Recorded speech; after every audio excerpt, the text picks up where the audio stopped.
দেখেছেন স্ট্রাকচারগুলো কিভাবে হয়েছে। এখানে মাশরুম চাষ হবে। মাশরুম চাষের জন্য ঘরটা একটু মজবুত করতে হবে, কারণ এখানে আপনাদের সিলিন্ডারগুলো এখানে বসবে। সিলিন্ডারগুলো বসাতে এখানে ওয়েটের ব্যাপার থাকে, তো বাঁশগুলো মজবুত না হলে ভেঙে পড়ার চান্স থাকে বেশি। এখানে 5000 সিলিন্ডারের জন্য ঘর বানানো হয়েছে, 4000 স্কোয়ার ফিটের ঘর।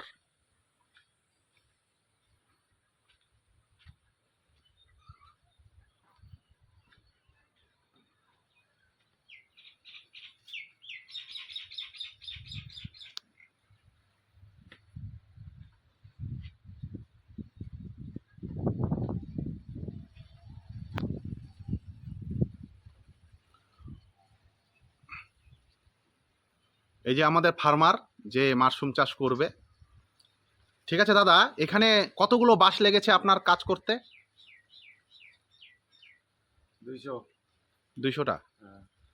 তো অনেক বড় ঘর, ছোটখাটো তো করা যাবে। হ্যাঁ, তা যাবে। আচ্ছা আচ্ছা আচ্ছা।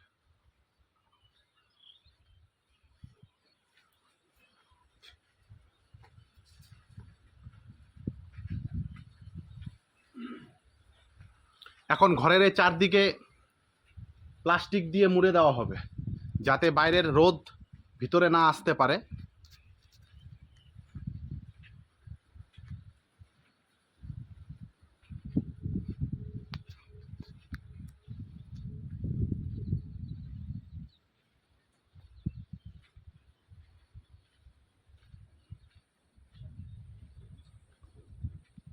ওই সামনে খড় রাখা আছে, এই খড়গুলো কেটে কেটে সিলিন্ডার বানানো হবে।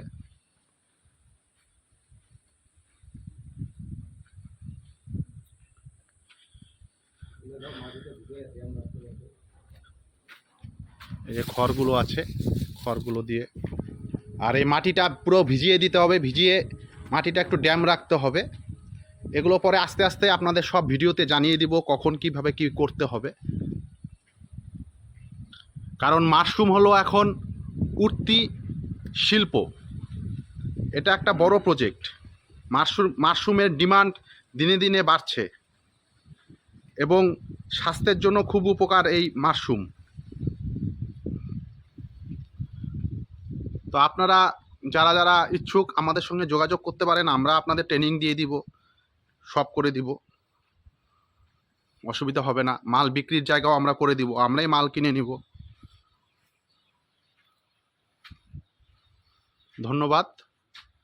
এরপরে নেক্সট ভিডিওতে আপনারা এর পরের স্টেপটা বুঝতে পারবেন এবং দেখতে পারবেন।